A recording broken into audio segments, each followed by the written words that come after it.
Hello दोस्तों, नमस्कार। आपका हमारे यूट्यूब चैनल संध्या ज्ञान में स्वागत है। चलिए हम आपके लिए एयरफोर्स से संबंधित मोस्ट इम्पॉर्टेंट क्वेश्चन देखते हैं जो कि आपके आने वाले एग्ज़ाम के लिए मोस्ट इम्पॉर्टेंट होंगे। ठीक है बच्चों, तो लाइक, शेयर एंड कमेंट करिए। ठीक है बच्चों।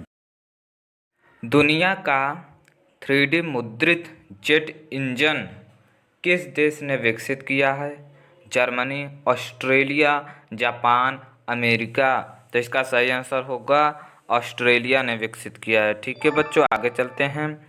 चंद्रगुप्त मौर्य ने अपना अंतिम समय कहाँ बिताया? तक्षशिला, उज्जैन, पाटलिपुत्र या श्रवणबेलगोला में। तो इसका सही आंसर होगा डी, यानी कि श्रवणबेलगोला में बिताया। ठीक है बच्चों, आगे चलते हैं। इटली के एकीकरण का पैगंबर किसे कहा जाता है? इमैनुअल को, या मेजिनी को, या गैरिबाल्डी को, या फिर कैबूर को। तो इसका सही आंसर हो जाएगा मेजिनी को कहा जाता है। ठीक है, इटली के एकीकरण का पैगंबर। ठीक है बच्चों, आगे चलते हैं। आयोडीन के टिंचर का प्रयोग निम्नलिखित में से किसके लिए होता है? जो आयोडीन का जो टिंचर है उसका प्रयोग होता है वो एंटीसेप्टिक के रूप में किया जाता है। ठीक है बच्चों, एंटीसेप्टिक के रूप में किया जाता है। आगे चलते हैं। महरौली जो कि दिल्ली में स्थित है के लौह स्तंभ में किस शासक के विषय में जानकारी मिलती है? तो इसका सही आंसर हो जाएगा, अगर आपको आता है तो अपना कमेंट बॉक्स में दे दीजिए, नहीं तो इसका सही आंसर हो जाएगा विक्रमादित्य। ठीक है बच्चों। दिल्ली का पहला अखबार कब प्रकाशित हुआ? तो इसका सही आंसर क्या होगा? 1836 में, 1830 में, 1827 में या 1825 में। तो इसका सही आंसर होगा 1836 में प्रकाशित हुआ था। ठीक है बच्चों। शारदा अधिनियम किससे संबंधित था? भारतीय साहित्य से, भारतीय विवाह व्यवस्था से, भारतीय अर्थव्यवस्था से या भारतीय प्रशासन से। तो भारतीय विवाह व्यवस्था से संबंधित था। ठीक है बच्चों, शारदा अधिनियम। ठीक है बच्चों, इसमें क्या है कि जो लड़कियों की उम्र वो 14 साल, ठीक है, और लड़कों की 18 साल इसमें निर्धारित की गई थी। ठीक है बच्चों, आगे चलते हैं।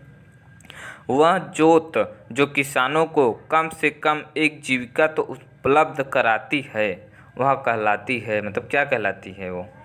अनुकूलतम जोत, या जीविका जोत, या आर्थिक जोत, या सीमांत जोत। इसका सही आंसर होगा आर्थिक जोत कहलाती है। ठीक है बच्चों, आगे चलते हैं। भारत का प्रथम मुगल शासक कौन था?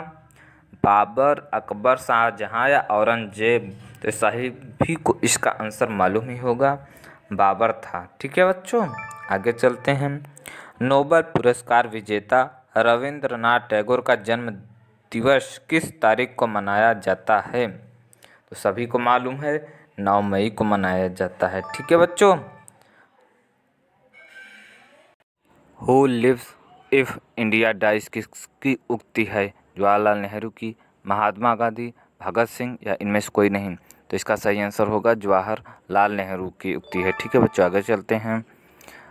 भारतीय भाषाओं में हिंदी के बाद विश्व की कौन सी भाषा अधिकतम बोली जाती है? मलयालम, तमिल, तेलुगु, बांग्ला। तो इसका सही आंसर होगा बांग्ला सबसे अधिक बोली जाती है। ठीक है बच्चों, आगे चलते हैं।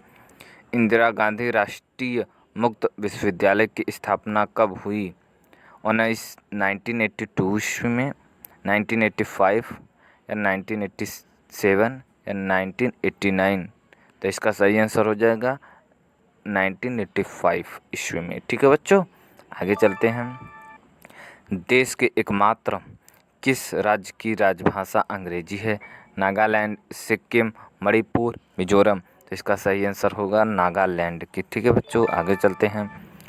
निम्नलिखित में से किस भक्ति संत ने अपने संदेश के प्रचार के लिए सबसे पहले हिंदी शब्द का प्रयोग किया था? दादू, तुलसीदास, रामानंद या कबीर। तो इसका सही आंसर होगा रामानंद ने किया था। ठीक है बच्चों। निजी क्षेत्र में देश का पहला अंतर्राष्ट्रीय हवाई अड्डा कहाँ निर्माणाधीन है? कोच्चि, गुवाहाटी, मोपा, हैदराबाद। तो इसका सही आंसर होगा जाएगा कोच्चि में। ठीक है। निम्नलिखित किस बाघ संरक्षण स्थल से हाल ही में बाघों का गुप्त रूप से अदृश्य होने की खबर है? रणथंभौर, भरतपुर, सरिस्का या फिर सिमलीपाल। तो इसका सही आंसर होगा सी यानी कि सरिस्का में। ठीक है बच्चों, आगे चलते हैं। गायक की ध्रुपद शैली का आरंभ किसने किया?